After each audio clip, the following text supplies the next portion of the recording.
And we hear Jesus using some of the sternest words that he could. Get behind me, Satan. We need to keep in mind that Satan, for many of us, we have a different image of Satan than what the image behind the word in our gospel. We want to think of the passage, the book of Job in the Old Testament, where the so-called Satan went to God and saying, yeah, well, of course, Job is going to worship you and adore you and all that kind of thing. Look how richly you've blessed him. I guarantee you, God, that if I have my way, he's going to turn on you. And so Satan, in that sense, becomes kind of a prosecuting attorney. I will prove this person disloyal to you, God.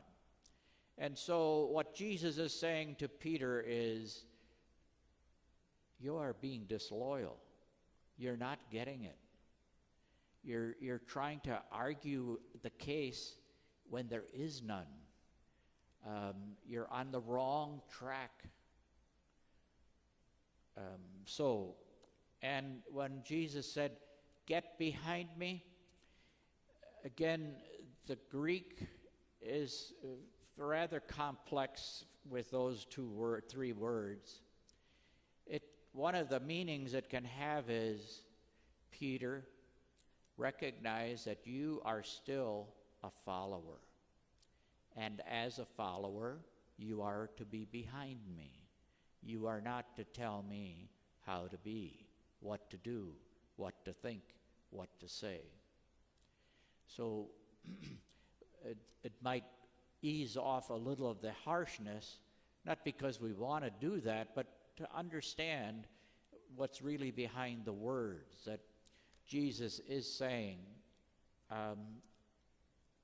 I've got a lot of formation to do with you characters, so please, I am the shepherd, and the sheep follow the shepherd, and he paves the way.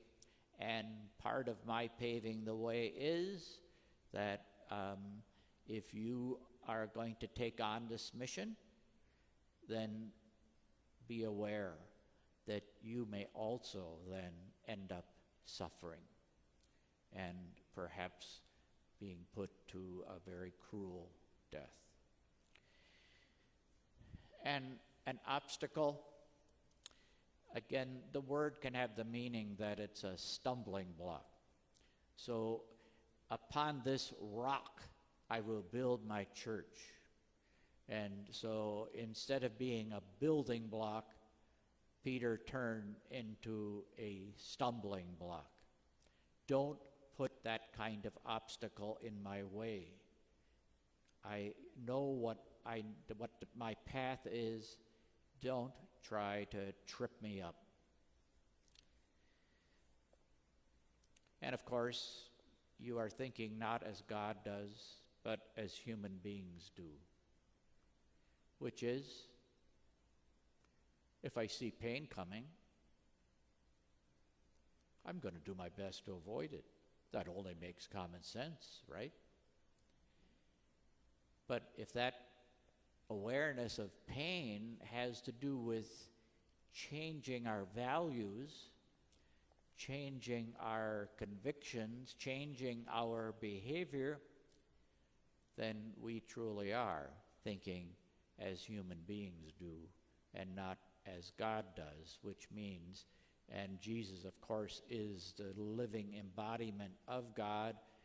That's not how I am living, Peter. I am living, and I'm going to continue to be absolutely faithful to my values, to my commitment to reveal God's love and compassion and mercy and kindness for every human being.